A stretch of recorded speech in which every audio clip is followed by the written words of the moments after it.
Baik, assalamualaikum warahmatullahi wabarakatuh. Perkenalkan nama saya Azmi Rafid Ayah dengan NIM 2321020001. Pada video kali ini saya akan menjelaskan analisis yang saya lakukan tentang usability aplikasi AR menggunakan dua metode, yaitu SUS dan UX.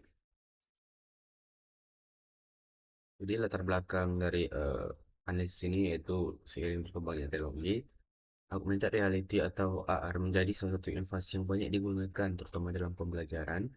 Jadi AR ini memungkinkan kita melihat objek 3D di dunia nyata secara interaktif. Namun meskipun teknologinya menarik, kita perlu memastikan bahwa aplikasi tersebut mudah digunakan oleh pengguna. Oleh karena itu, dilakukan usability testing untuk mengetahui apakah aplikasi AR yang dibuat sudah efektif dan nyaman. Jadi inilah tujuan dari penelitian ini, itu untuk mengukur seberapa mudah aplikasi AR yang dibuat dapat digunakan oleh pengguna. Selain itu juga untuk mengetahui pengalaman pengguna selama menggunakan aplikasi tersebut. Dari hasil pengujian yang kita bisa lihat apakah aplikasi sudah efektif dan nyaman, serta mengetahui kelebihan dan kekurangan agar bisa dikembangkan lebih lanjut. Jadi dua metode yang digunakan yaitu sistem usability scale atau SUS dan user experience questionnaire atau UX. SUS ini digunakan untuk mengukur tingkat kemudahan penggunaan sistem, dan UX digunakan untuk mengukur pengalaman pengguna atau user experience. Kedua metode ini menggunakan kuesioner yang diisi oleh responden setelah mencoba aplikasi tersebut, dan hasil dari kedua metode akan dianalisis untuk mengetahui kualitas aplikasinya. Jadi jumlah responden itu minimal 5 orang. Kriterianya tidak dalam kondisi sibuk ataupun tertekan, belum pernah menggunakan aplikasi AR sebelumnya, mampu mengoperasikan smartphone atau perangkat kamera. Responden dipilih juga untuk mendapatkan hasil yang objektif dan representatif. Setiap responden diminta coba aplikasi sebelum mengisi kuesioner. Dan deskripsi produk AR yang telah dibuat yaitu produk yang diuji adalah sebuah produk AR berbasis web. Di aplikasi menampilkan aset 3D persinggahan di dunia nyata melalui kamera, dibuat menggunakan Web Assembly Studio dan tidak memerlukan instalasi. Jadi cukup melalui browser. Jadi fitur utama dari produk ini yaitu menampilkan objek persinggahan 3D di tangan pengguna atau di dunia nyata. Objek dapat berputar atau animasinya saat ditekan, bisa memberikan pengalaman interaktif seolah-olah kita memegang resin.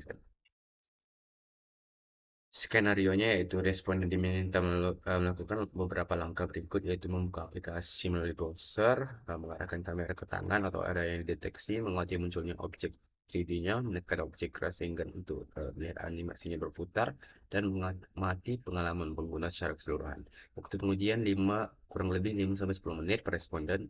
Setelah selesai, responden diminta mengisi kuesioner dan UX. SUS terdiri dari 10 pertanyaan untuk mengukur tingkat kemudahan penggunaan sistem menggunakan skala 1-5, dari sangat tidak setuju sampai sangat setuju. UX mengukur pengalaman pengguna atau user experience, mencakup aspek daya tarik, kejelasan, efisiensi, ketepatan, stimulasi, dan keterbaruan. Dan ini adalah hasil dari perhitungan atau data yang saya dapat dari kuesioner SUS. Jadi skala perhitungannya itu seperti yang telah dibilang tadi, skalanya 1-5. 1 itu sangat tidak setuju, 5 itu sangat setuju.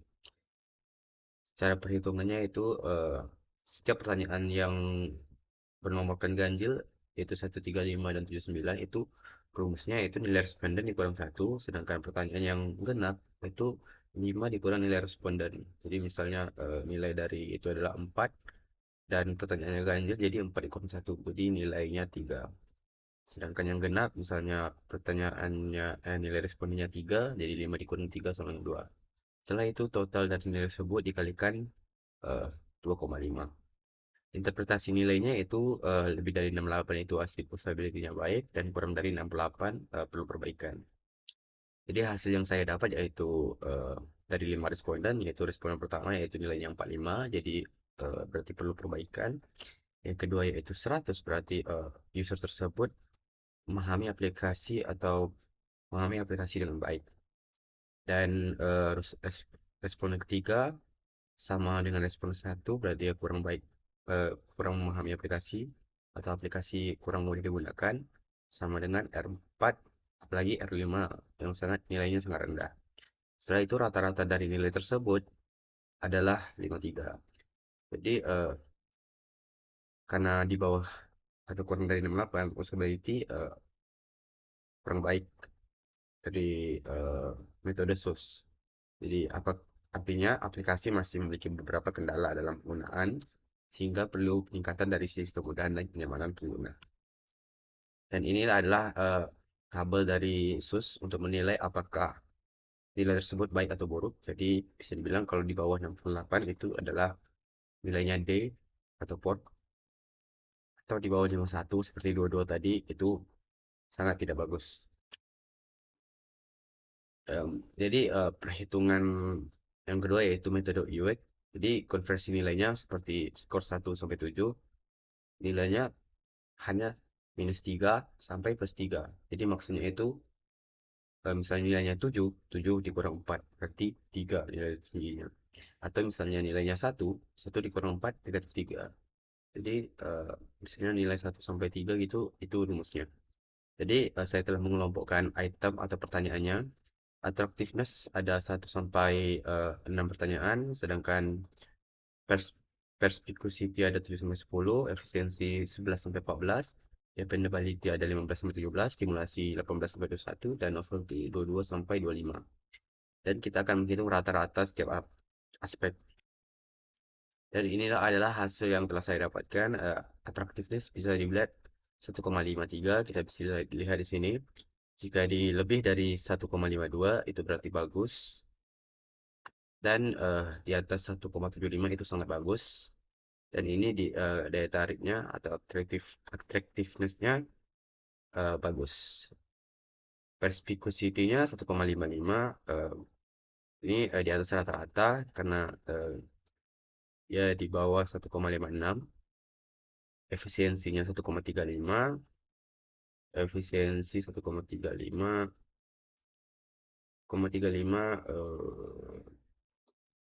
berarti di atas rata-rata karena ini kurang dari 1,47.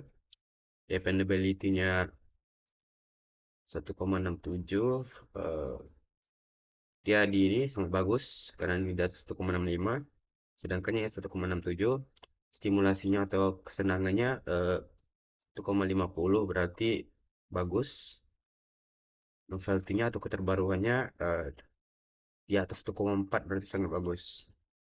Jadi kesimpulan dari UX, secara keseluruhan aplikasi yang dikembangkan memiliki kualitas user experience yang baik. Hal ini ditunjukkan dari seluruh aspek UX yang berada pada kategori positif. Jadi aplikasi dinilai menarik, mudah dipahami, efisien, serta memiliki tingkat keterbaruan yang cukup baik. Terima kasih telah mendengarkan apa yang telah saya sampaikan. Terlebih dan kurang saya mohon maaf. Saya akhiri dengan Assalamualaikum warahmatullahi wabarakatuh.